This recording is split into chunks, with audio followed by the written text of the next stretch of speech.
तर मित्रांनो, आज आम्ही आहोत बीड शहरामध्ये एक खूप प्रसिद्ध असं ठिकाण आहे फुटका नळ म्हणून. तर हा फुटका नळ नेमकं काय आहे, तर इथून पुढं किंवा याच्या पाठीमागं आपल्याला जे दिसतंय या पाठीमागं, तर त्या पाठीमागं एक खजाना विहीर आहे आणि त्या खजाना विहीरचा एक बोगदा जो आहे तो इथपर्यंत येतो. शेतीसाठी पाण्याची केलेली ती व्यवस्था होती आणि या ठिकाणाला फुटका नळ म्हणतात. तर बऱ्याच वर्षांपासून माझी इच्छा होती की या ठिकाणाला आपण भेट द्यावी. तर आज आपण या ठिकाणी आलेलो आहोत आणि खूप जबरदस्त असं हे ठिकाण आहे. आपण पाहू शकता की पाणी कशा पद्धतीने या ठिकाणी हे होतंय, वाहतंय आणि या ठिकाणी तो नळ फुटला होता असं म्हणतात. याविषयीची विस्तृत आपण माहिती घेणारच आहोत. तर मित्रांनो, पाहूयात आणखी या ठिकाणाचं काय वैशिष्ट्य आहे ते. काही दिवसांपूर्वी आपण खजिना विहीर पाहिली होती आणि त्या खजिना विहिरीला एक 4 दरवाजे होते. पैकी एक दरवाजा जो आहे तो भुयारी मार्गानं बीड शहराकडे येतो आणि एका ठिकाणी त्याचा फुटका नळ म्हणून त्या एरियाला म्हणतात. तर तो फुटका नळ जो आहे तो खूप प्रसिद्ध आहे. माझ्या लहानपणापासून मी हे नाव ऐकत आलोय. आपल्याला दिसते ही रेल्वेची पटरी, अहिल्यानगर, बीड आणि परळी हा मार्ग, आणि हा आहे फुटका नळ. आता याला फुटका नळ का म्हणतात, तर या ठिकाणी आपले एक शेतकरी भेटलेले आहेत आपल्याला, त्यांनीच आपल्याला इथपर्यंत आणलेलं आहे. आपण त्यांच्याकडून जाणून घेऊया याला फुटका नळ का म्हणतात. याला फुटका नळ का म्हणतात बरं? हे नळ इथं भीत पडली होती त्यामुळे त्याला नाव फुटका नळ पडलेलं आहे. म्हणजे हा पाट तिकडून आला होता. एसटी ऑफिसला डायरेक्ट सीएसटी ऑफिस नाही का, हा, तिथं पाणी जात होतं. हे पाणी तिथं जात होतं आणि ते पाणी इथं फुटलं म्हणून ह्याला फुटका नळ म्हणतात. मग ते तिथून एक खाली एक फाटा आणि वर एक जात होता फाटा. अच्छा खाली एक. अच्छा, तिथं जैन आहे ना, त्यामुळे त्याला ह्याला फुटका नळ म्हणतात. हा, बरं मला सांगा, हे खजिना विहिरीतून हे पाणी इथं येते, मग याच्यावर काही शेती वगैरे पिकत होती का? खाली समजे शेतीला तेच पाणी होतं नाही, हे पाणी होतं. सरकार ह्याचा कर वसूल करत होतं, पण आता ते बंद झाले सगळं. आता बंद झालंय सगळं. बरं, सरकार ह्याचा कर वसूल करायचं. ह्याला 2 पोलीस होते, हे असं आहे का? 2 हवालदार होते तेव्हा. बरं, तेव्हा त्यांना हवालदार म्हणायची. अच्छा, हवालदार आले हा, ते आपले एकरी वाईज होतं ते 200 रुपये कर वसूल करायचे, पाण्याचा कर.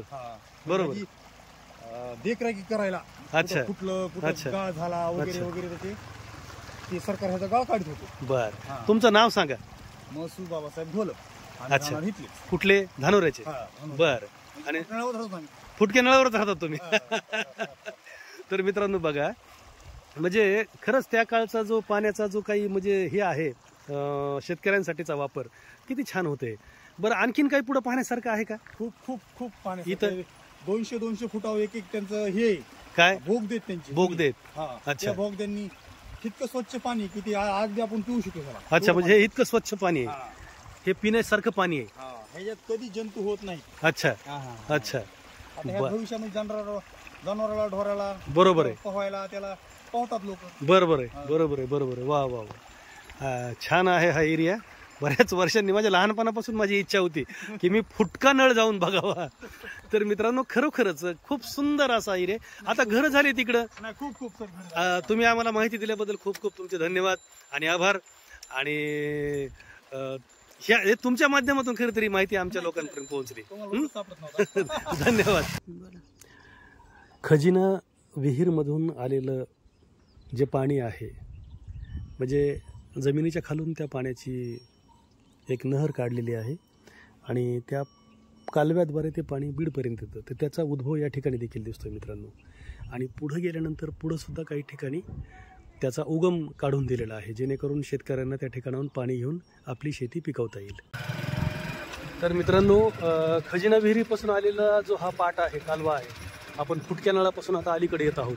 तर या ठिकाणी बघा, आता इथं सुद्धा एक हे त्याचं काढून दिलेलं आहे की छोटे छोटे बारव आहेत या ठिकाणी. हे त्याद्वारे मला वाटतं हे पाणी बहुतेक तिथून काढून दिलेलं असावं प्रत्येक शेतीसाठी. तिथून पाणी घेण्याची व्यवस्था कदाचित शेतकऱ्यांना केली असेल, कारण हा प्रकल्प खूप जुना आहे. त्यामुळं होऊ शकतं की अशा पद्धतीची व्यवस्था.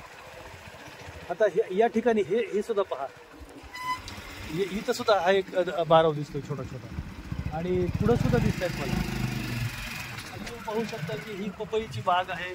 तर अशा प्रकारचं पाणी असेल तर खरोखरच ना शेती ही सिंचनाखाली 100% येणार ना, आणि हिरवीगार असणार.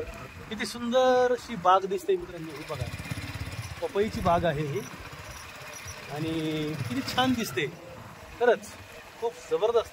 आता हा इथं या ठिकाणी हा एक उद्भव आहे, त्यानंतर पुढे एक उद्भव आहे. आता हे छोटे छोटे पपईची झाडं आहेत आणि त्या छोट्या छोट्या पपईच्या झाडाला पपया लगडल्यात मित्रांनो, पाहू शकता किती छान बाग आहे ही. बरोबरच, कष्ट केलं तर शेतीमध्ये सोनं उगवू शकत आपण. आता हा एक उद्भव आहे या ठिकाणी. अशा प्रकारे खजिना विहिरीच्या पाण्याची व्यवस्था त्या काळी करण्यात आली असावी आणि हे त्यावेळेसची बांधकामं आहेत, त्यावेळेसचं हे बांधकाम आहे. म्हणजे भुयारी पद्धतीनं बीडमध्ये पाणी आणण्याचा हा प्रयत्न आणि त्याद्वारे शेती सिंचनाखाली आणण्याचा हा प्रयत्न. तर अशा प्रकारे आजचा आपला हा ब्लॉग या ठिकाणी संपूयात. फुटका नळ जो आहे, तर मित्रांनो आपल्याला कसं वाटलं याबद्दल आपल्या प्रतिक्रिया निश्चित कळवा. धन्यवाद.